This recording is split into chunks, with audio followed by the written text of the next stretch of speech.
You are listening to PastThink.com audiobook. Please like and subscribe, thank you.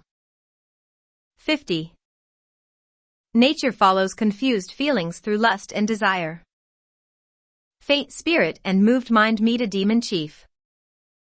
The poem says, sweep often the grounds of the mind. Wipe clean the dust of affections. Let not the pit ensnare your Buddha self. Only when essential self's clean, may you your primal source convene. You must lift and trim nature's wick, to breathe thus freely at Saushi. 1. Keep the horse and the eight from sounding harsh. Through night and day a breath serene will let all your technique be seen. The tune of this lyric poem is called a Southern Branch. It is meant to describe the Tang monk, and how he escaped from his ordeal of ice in the heaven-reaching river, and how he ascended the other shore by standing on the white turtle. Master and the disciples, the four of them, followed the main road and set out again toward the west. It was the time of midwinter, and they saw faint outlines of woodlands in the mists, clear frames of bare mountains in the stream. As master and disciples walked along, they again came upon a huge mountain blocking their way. The road turned exceedingly narrow, and the cliffs were tall. Moreover, there were many rocks, and the ridges were so steep that it would be difficult for humans or horses to proceed. Reining in his horse, Tripitaka called out, disciples. Pilgrim led Ju 8 rules and Sha monk forward, saying, Master, what do you have to say? Look how tall the mountain is ahead of us, said Tripitaka. I fear that tigers and wolves might run rampant up there, or strange beasts might come out to attack us. Be careful. Please do not worry, Master, said Pilgrim. We three brothers are united in a single effort to embrace the right and seek the real. We will exercise our power to disperse monsters and subdue fiends. You needn't be afraid of any tigers or wolves. On hearing his words, Tripitaka felt more assured and urged his horse forward to ascend the cliff. As they did so, they glanced around and saw that it was quite a mountain indeed. Rugged and soaring. Pointed and towering. Rugged and soaring it rises to the sky. Pointed and towering it blocks the blue heavens. Strange rocks piled high like tigers sitting. Hoary pines aslant like dragons flying. Atop the peak a bird sings a pretty song. Before the cliff the plums waft a strong, sweet scent. The brook swells and surges, its water cold. The clouds assail the summit, dense and dark. You also feel the drifting snow, the biting wind, and the mountains roaring, famished tiger. Jackdaws pick through the trees, but find no nest. Wild deer search in vain for a place to rest. Pity the travelers, who can hardly walk. Crestfallen, downcast, they cover their heads. Master and disciples, the four of them, braved the snow and cold to scale, shivering, the rugged peak. After they passed it, they saw in the distance a towered building in the fold of the mountain, and some charming buildings nearby. Delighted, the Tang monk said on his horse, O disciples, I feel so cold and hungry today. It's a good thing that there are in the fold of the mountain that building, and the houses. It has to be either a village, a mansion, an abbey, or a monastery. Let's go and beg for some food. We can move on after we have a meal. When Pilgrim heard this, he opened wide his eyes to look, and saw that the place was shrouded with baleful clouds and diabolical air.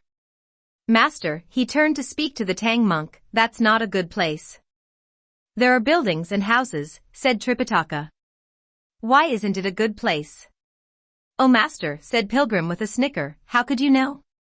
There are plenty of monsters and demons on the way to the west, and they are most capable of devising too some form of houses or dwellings.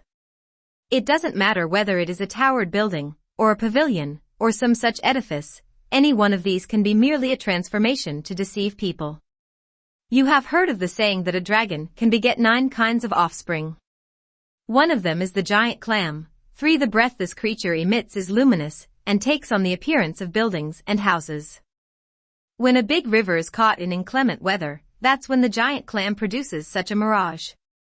If some birds or crows happen to fly by and decide to rest their wings on these specious buildings, the clam will swallow them with one gulp. It's a vicious trap.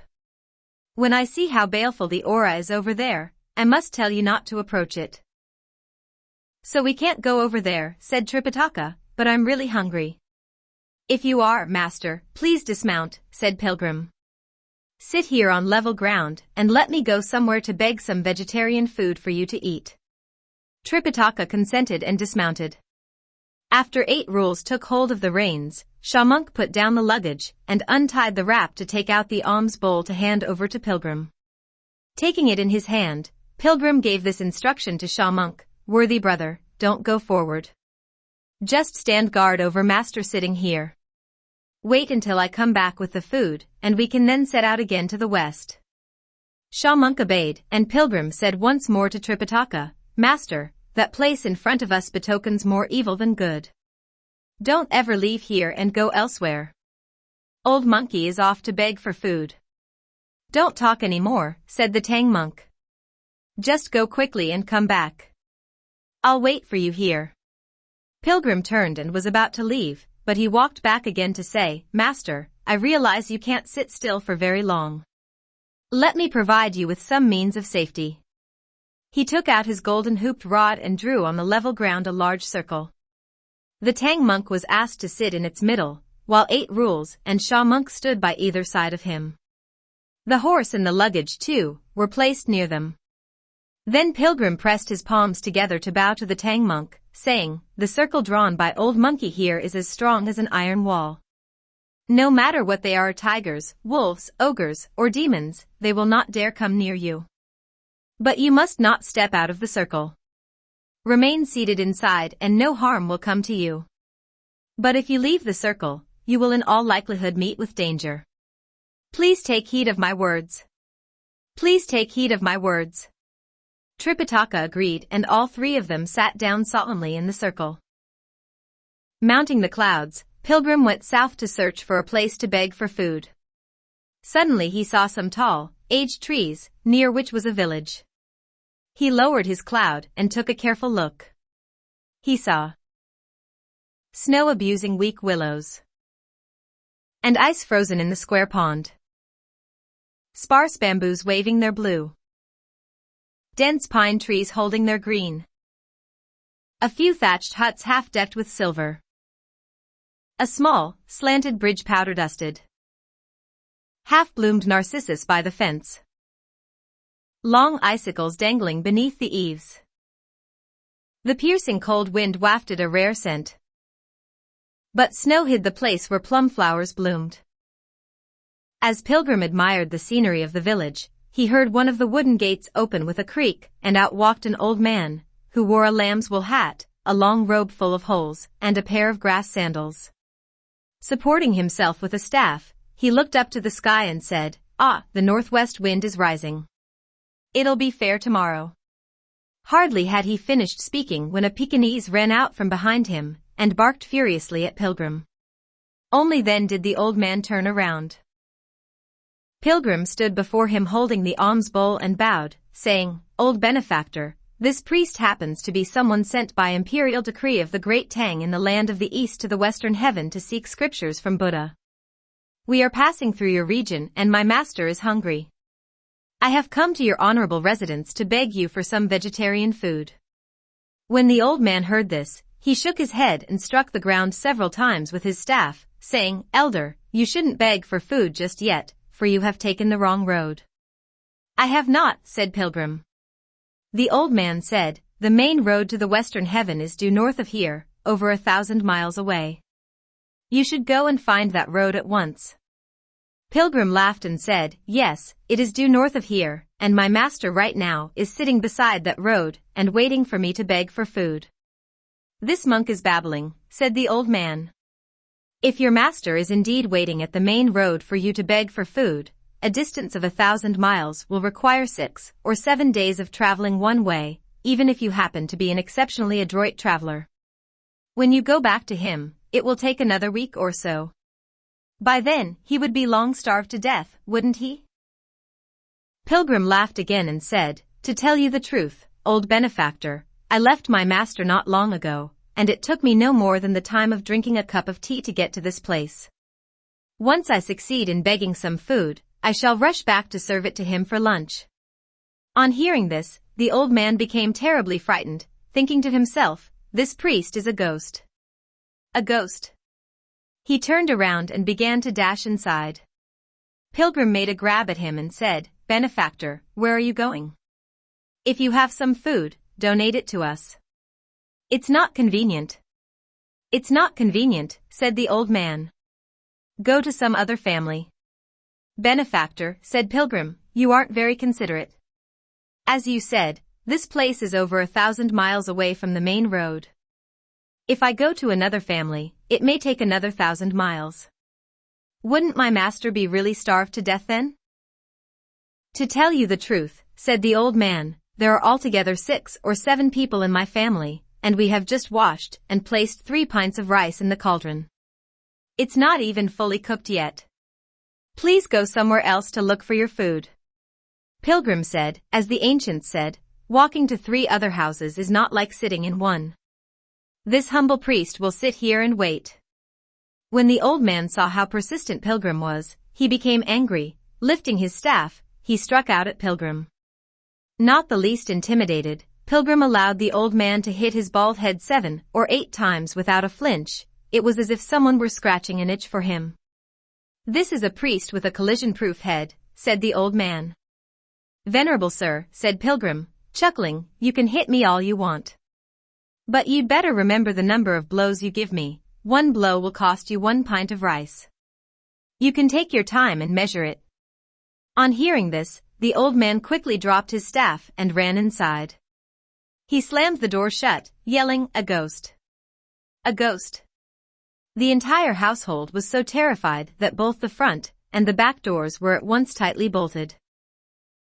When Pilgrim saw that the doors were shut, he thought to himself, "This old rogue said that they had just washed the rice and placed it in the cauldron. I wonder if he was telling the truth." As the proverb says, the Taoists beg from the worthies, but the Buddhists from the fools.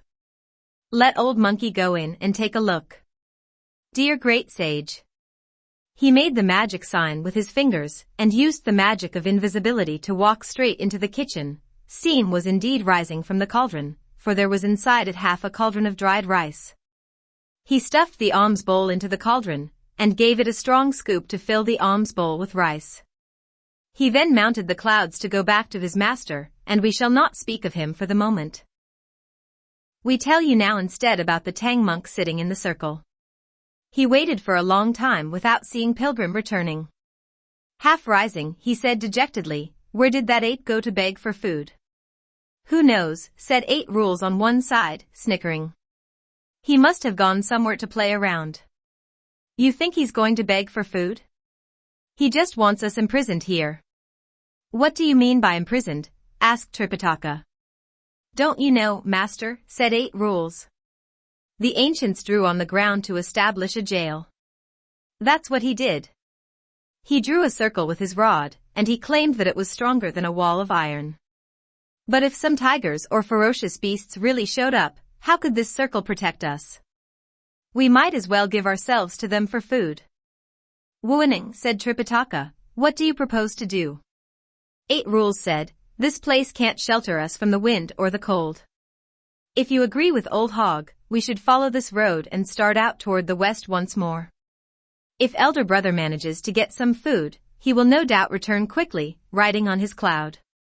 He should have no difficulty catching up with us, and when there is food, we can stop and eat first before we move on. Sitting here all this time will only make our feet grow cold." It was the bad luck of Tripitaka to have heard these words. He agreed with Idiot, and all of them walked out of the circle. 8 Rules led the horse while Shawmonk pulled the luggage. The elder did not even climb on the horse. Following the road, he walked right up to the towered building, and found that it was an edifice facing south. Outside the door was a brick wall painted white with corners like the word 8, which connected with a small towered gate decorated with carvings of lovebirds hung upside down and painted with 5 colors. The door of the building was half closed. 8 Rules tied the horse to one of the stoneware door wedges, and Monk put down his pole. As he was sensitive to the cold wind, Tripitaka sat on the threshold. "Master," said 8 Rules, "this must be the residence of a noble man or an official. If we can't see anyone near the front door, all the inhabitants must be inside warming themselves by the fire. You two sit here, and let me go inside to take a look." "Take care," said the Tang monk. "Don't offend people." Idiot said, "I know. Since I was converted and entered the gate of Chan, I have acquired some manners. I'm not like one of those village fools." Tying the muckrake to his waist, Idiot straightened out his blue silk shirt and walked inside in a civil manner. He saw 3 large front halls with all the curtains drawn up. The whole place was quiet, and without a trace of any human inhabitant. There were neither furniture nor utensils. Passing the screens, he walked further inside and came upon a long corridor, behind which was a tall, 2-story building. The windows on top were half opened, and one could see parts of a set of yellow silk curtains in the room. "The people must be afraid of the cold," said Idiot to himself. "They are still sleeping." With no regard for manners, Idiot strode right up to the 2nd story of the building. When he drew the curtains apart to take a look, he was so startled that he stumbled and fell. Inside the curtains, you see, and lying on top of an ivory bed was a skeleton of sickly white. The skull was big as a jar and the leg bones, straight as poles, were about 4 or 5 feet long. After he had calmed down, Idiot could not restrain the tears rolling down his cheeks. Shaking his head and sighing, he said to the skeleton, "I wonder you are the remains of a marshal of which nation? Or of which domain or state a great general? Once you were a hero striving to win. Today how piteously you show your bones. Your children and wife aren't here to serve you. No soldiers burn incense to honor you. You are truly most lamentable a sight. You who used to seek rule by might or right." As 8 Rules thus lamented, he suddenly saw a flare of light behind the curtains. "Someone must be here after all to offer incense to him," said Idiot. He went behind the curtains hurriedly to look and found that rays of light were coming through some screens set up in a side room. Behind the screens was a lacquered table, on which there were several garments made of embroidered silk brocade. When Idiot picked them up, he saw that they were 3 silk vests. Without regard for good or ill, he took the vests and came down the building. He went back through the front halls to walk out the door. "Master," he said, "there's no trace of anyone living inside. It's in fact a residence of the deceased." Old Hog went inside and walked upstairs to the tall tower, where there was a skeleton inside some yellow silk curtains. In a side room there were 3 silk vests, which I've brought with me. This has to be our luck, at least a little of it. Since it's turning cold now, we can make good use of them. Master, take off your outer garment and put on one of those vests. Enjoy so you won't feel the cold so much." "No. No," said Tripitaka. "For the code book says, to take things, whether in open or in secret, is thievery. If someone found out and caught up with us, the officials would undoubtedly charge us with the crime of theft. Take them back and put them at the place you found them. We can sit here for a while to escape from the wind, and when Wukong arrives, we'll move on. Those of us who have left the family should not be so covetous of small gains." 8 Rules said, "There's not a single person around, even dogs or chickens are unaware of our presence. Only we know what we have done. Who will file charges against me? Who will be a witness? It was as if I had picked up these vests from the road." "What do you mean by taking in open, or in secret?" "You act foolishly," said Tripitaka. "Though man may not know it, will heaven be ignorant of it? Schwandi left this instruction. He may conscience slyly despise. But like lightning are the gods' eyes. 4. Return them quickly. Don't be greedy for things which do not belong to you." Idiot, of course, refused to listen. Laughing, he said to the Tang monk, "O master, since I became a human, I have worn several vests, but none made with such lovely brocade. If you won't want to put it on, let old Hog put it on. I'm going to try something new, and I want to warm my back a bit. When elder brother arrives, I'll take it off and we'll move on. If that's the way you put it, said Sha Monk, I'll try one too. The two of them took off their shirts and put on the vests. They were just trying to tighten the straps when all of a sudden they could no longer stand up and tumbled to the ground. The vests, you see, somehow turned out to be like two straitjackets. In an instant, the two of them had their arms twisted backwards and firmly bound behind their backs. Tripitaka was so taken aback that he stamped his feet and chided them. He then went forward to try to untie them, but it was all to no avail. As the three of them made continuous clamor over there, a demon was soon alerted. That towered building, you see, had indeed been devised by a monster spirit, who had spent the days ensnaring people at the place. As he sat in his own cave, he suddenly heard noises of complaint and expostulation. When he hurried out to have a look, he found two victims all tied up. The demon called up his little imps quickly, and did away with the buildings and towers. The Tang monk was seized, along with the white horse and the luggage. Then they herded all of them, including 8 rules and Sha Monk, into the cave. After the old demon took his seat high in the middle, the little fiends pushed the Tang monk forward and forced him to kneel down. "Where did you come from, monk?" asked the old demon. "How dare you be so bold as to steal my garments?"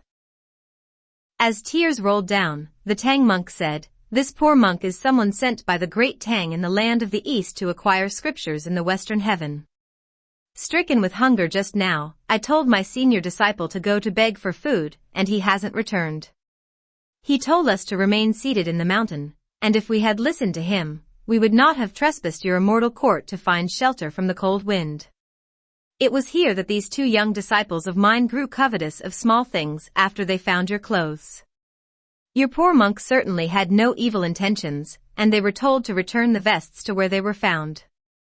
Refusing to listen to me, they wanted to wear them just to warm their backs, and that was how they fell into the traps set by the great king. Since you have caught me, I beg you to be merciful and spare my life so that I may proceed to acquire the true scriptures. I shall always be grateful for your grace and kindness, which I shall forever proclaim when I return to the land of the East." "I have often heard," said the demon, chuckling, "that if anyone eats a piece of the Tang monk's flesh, his white hair will turn black, and his fallen teeth will grow back once more.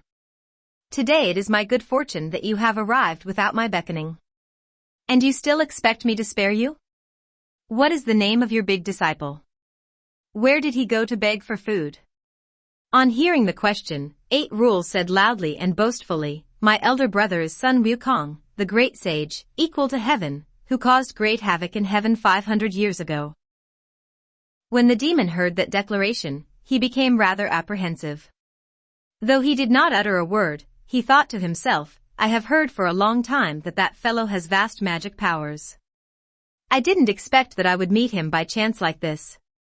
Then he gave the order, "Little ones, tie them up also with 2 new ropes. Put them all in the rear. Wait until I have caught their big disciple. Then we can steam them all together to eat them." The little fiends obeyed with a shout and tied up all 3 of them, before they were carried to the rear. The white horse was chained in the stable, and the luggage was left in the house. Then the various monster spirits began sharpening their weapons to prepare to catch Pilgrim, and we shall leave them for the moment. We tell you now about Pilgrim's son, who after he had stolen an alms bowlful of rice from the village in the south, mounted his cloud to return to where he began. By the time he reached the slope of the mountain and lowered his cloud, he saw that the Tang monk was gone. The circle he drew with his rod could be seen on the ground, but neither the people nor the horse were anywhere in sight. He quickly turned his head to look toward the towered buildings and found that these, too, had disappeared. All he saw were strange rocks and mountain ridges. Aghast, Pilgrim said, "That's it. They must have fallen into danger." Following the tracks of the horse, he hurried along the road toward the west. He journeyed for about 5 or 6 miles, and as he became more and more dejected, he heard all at once someone speaking on the northern slope. When he looked, he saw that it was an old man, who had on a thick woolen robe, and his head was covered by a warm hat. On his feet he had on a pair of half-new leather boots, which had been nicely waxed. He supported himself with a staff that had a dragon head, and he was followed by a young houseboy. The old man also carried a twig of winter plum blossoms in his hand, and as he walked down the slope, he was humming some kind of song. Putting down his alms bowl, Pilgrim faced him and bowed, saying, "Old Grandpa, this humble priest salutes you." Returning his bow, the old man said, "Where did you come from, elder?" Pilgrim said, "We came from the land of the East, on our way to seek scriptures from Buddha in the Western heaven. Master and disciples, there were altogether 4 of us. Because my master was hungry, I was sent to beg for some vegetarian food. I told the 3 of them to sit on a level spot by the mountain slope back there to wait for me. By the time I came back, however, they had disappeared. I don't know which road they took. May I ask, old grandpa, whether you have seen them?" When the old man heard this, he snickered and said, "Was there someone with a long snout and huge ears among those 3? Yes. Yes. Yes, said Pilgrim. Was there also someone with a gloomy complexion tugging a white horse, and leading a pale-faced stoutish monk? Yes. Yes. Yes, said Pilgrim. The old man said, "You have taken the wrong road, all of you. Don't bother to look for them. Each of you should flee for your life." Pilgrim said, "The pale-faced one is my master, and those strange-looking priests are my younger brothers. They and I were united in our determination to go to the Western heaven for scriptures. How could I not go to search for them? I passed through this region some time ago," said the old man, "and I saw them taking the wrong road, which had to lead them straight into the mouth of demons."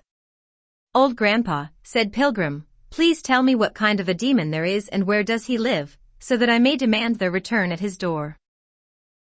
The old man said, "This mountain is named the Golden Helmet Mountain, and in it there is a Golden Helmet Cave. The master of the cave is the great king One-Horned Buffalo, who has vast magic powers, and who is most capable in the martial arts. Your 3 companions this time must have lost their lives, and if you go there to search for them, I fear that you, too, may get yourself killed. Perhaps it's better for you not to go. I don't want to keep you from going, but I certainly am not going to encourage you either. It's your decision." Bowing again and again to thank him, Pilgrim said, "I am grateful to the old grandpa for his instructions. But I cannot possibly give up my search." He was about to pour out the rice that he took from the village in the south to give to the old man, so that he could put away the empty bowl, when the old man laid down his staff and took away the alms bowl. All at once the houseboy and the old man both revealed their true forms and went to their knees to kowtow. "Great sage," they cried in unison, "these humble deities dare not hide anything from you. We are the mountain god and the local spirit of this region, and we have come to receive you here. Let us keep the bowl and the rice for the moment, so that the great sage can exercise his power.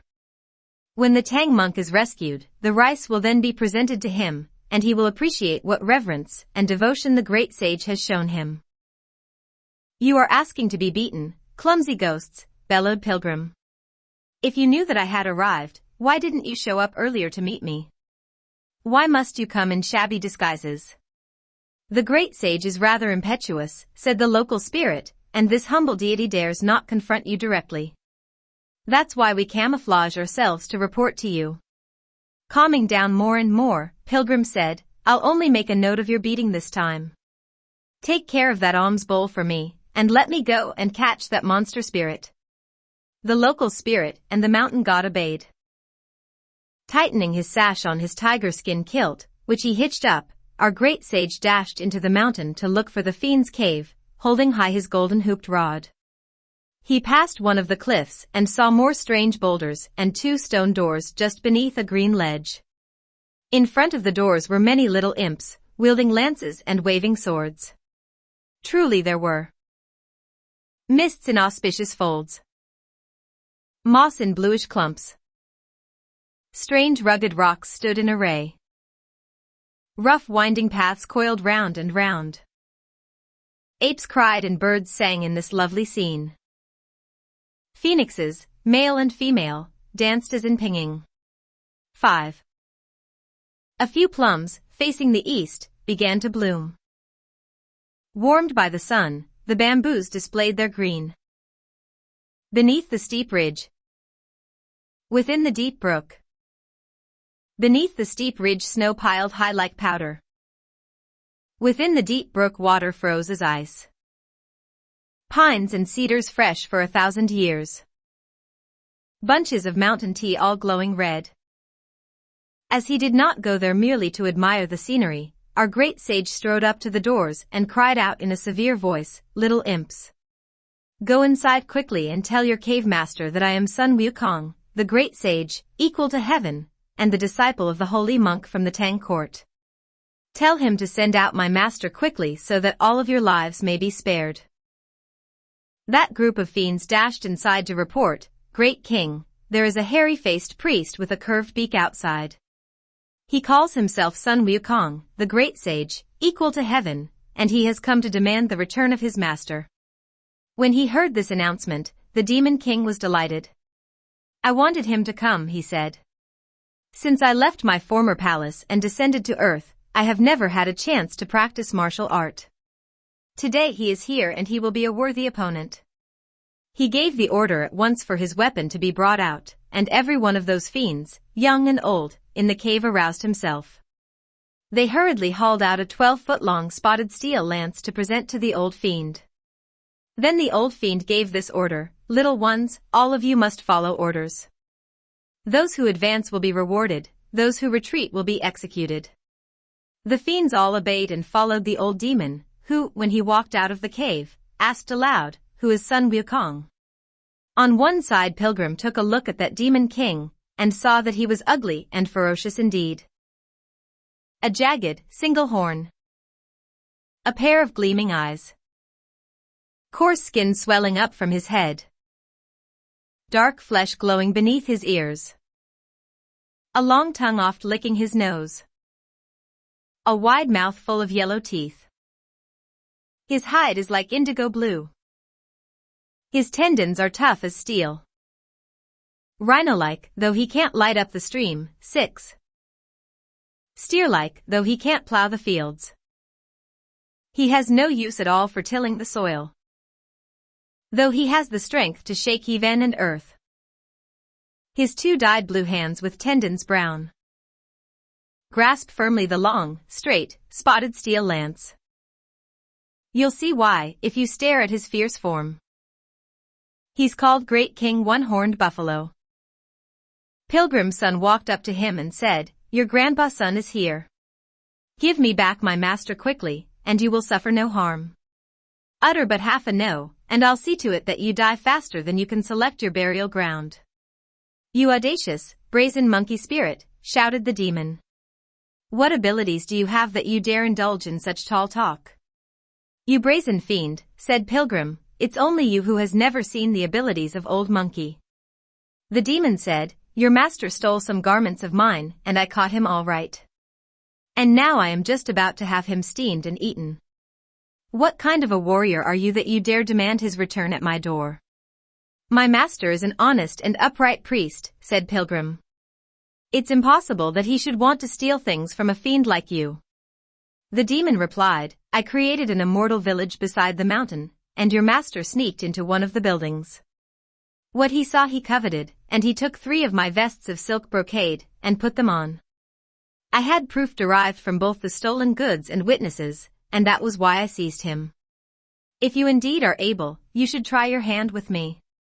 If you can withstand me for 3 rounds, I will spare your master's life.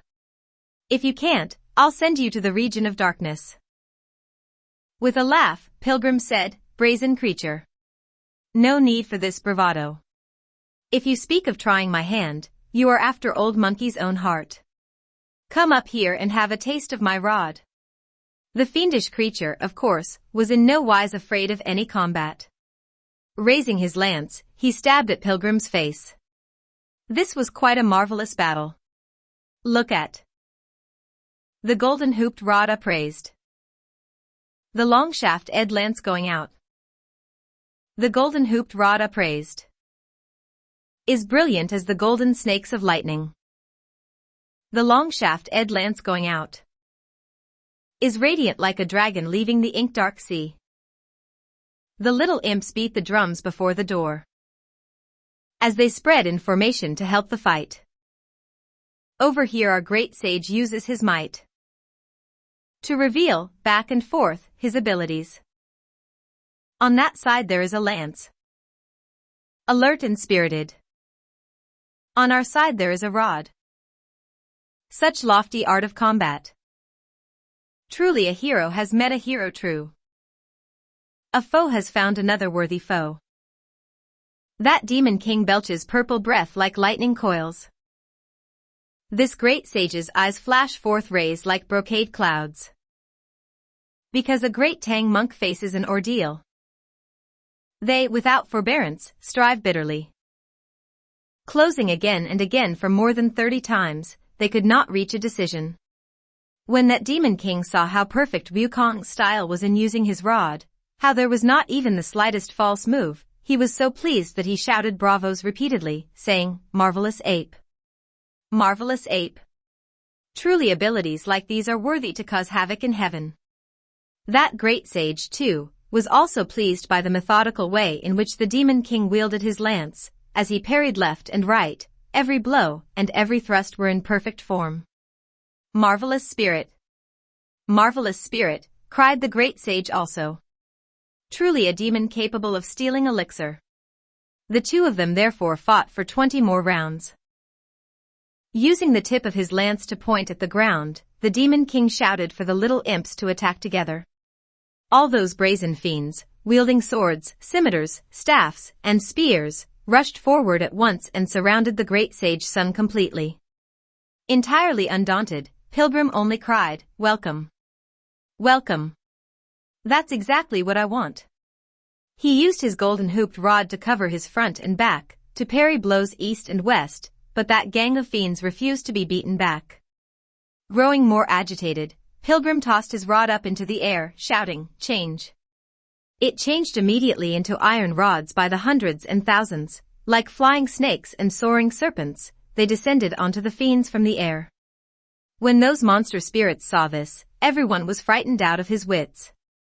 Covering their heads and necks, they fled toward their cave for their lives. The old demon king, however, stood still and, laughing with scorn, said, "Monkey, don't be impertinent. Watch my trick."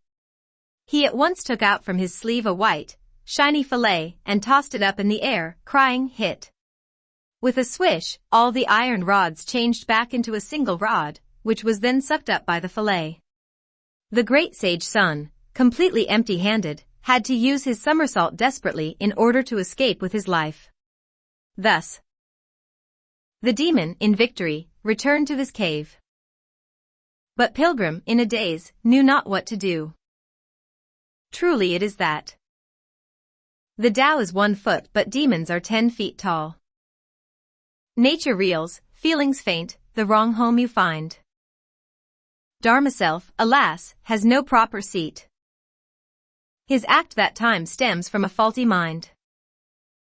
We do not know what is the end of all this. Let's listen to the explanation in the next chapter. You are listening to PastThink.com audiobook. Please like and subscribe, thank you.